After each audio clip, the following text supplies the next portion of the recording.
Well, I'm wondering, Bob, if we could start off by maybe asking a question with to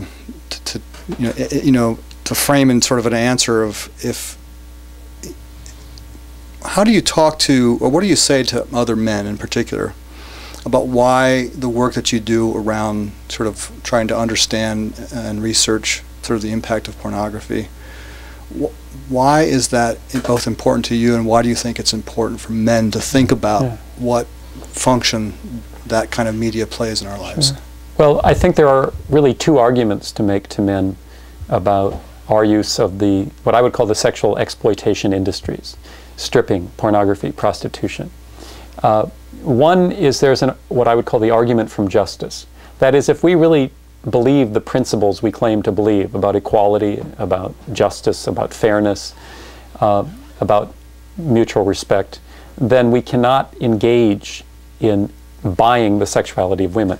It's inconsistent with the principles we claim to hold. There is a justice question. But there's also an argument from self-interest, which is once you get beyond the kind of bravado, the macho posturing that men often do with each other, and that I've done in my past as well, and I know what it feels like to play that game with the boys. But once we get past that, most of us are deeply conflicted about these industries, about the fact that our sexuality has been so fused to the objectification of women and the commodification of sex. We don't feel good about it for two reasons. One is that, from my point of view, that doesn't meet our own sexual needs. And number two, it keeps us stuck in this masculinity trap where we're constantly trying to prove that we're man enough. And that's a game you can never win.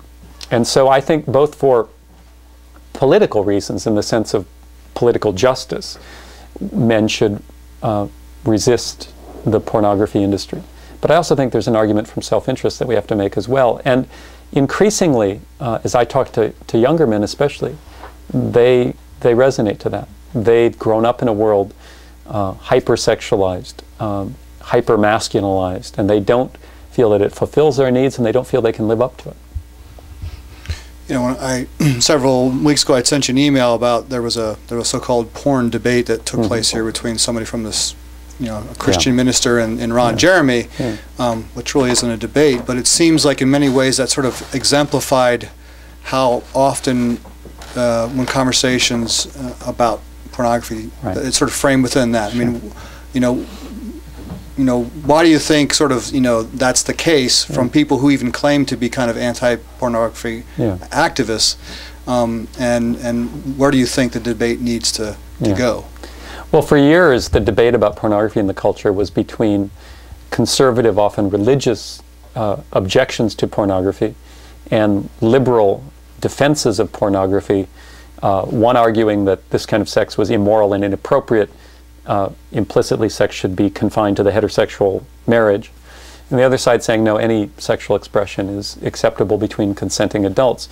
Well, what exploded that kind of argument was the feminist critique in the late 70s and early 80s, which said, no, this isn't about imposing some narrow view of sexual morality, nor is it about sexual expression or freedom.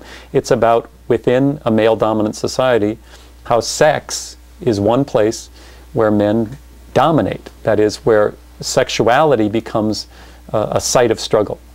It's about the eroticizing of domination and subordination. Well, that, for me at least, totally changed, sort of blew the door off that old liberal versus conservative debate. I think it was the most productive way to engage the question of pornography and the sexual exploitation industries more generally.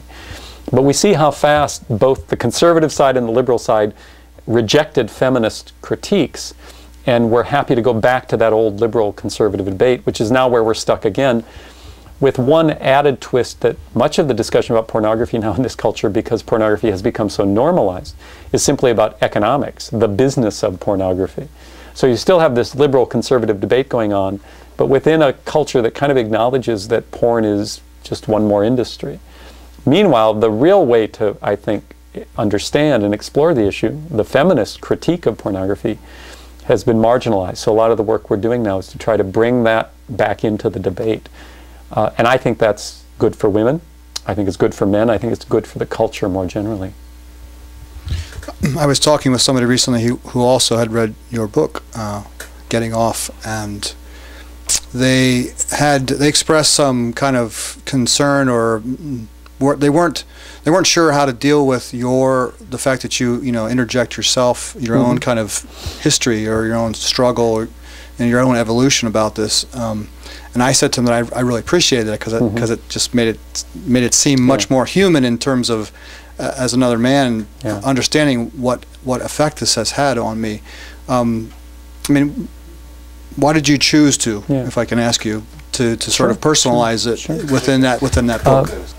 When I write about pornography, I reflect on my own experience because I think, number one, it's responsible. When you come out of a position of privilege and power, a man in patriarchy, or as a white person in a white supremacist culture, or as a middle-class person in capitalism, I think we have to always be thinking about how this has affected us, what's our accountability in the system.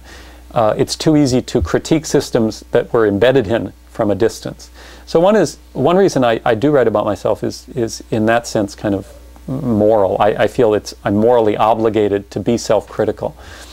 The second reason is kind of political in the sense that it's not very effective to preach at other people about what's wrong with them when you haven't gone through a similar process yourself. And my experience is that when I focus on myself rather than pointing the finger at other men, it creates a space. It says, listen, I know we're all in this together. We all were raised in the same culture. I was born in 1958 in the post-Playboy world.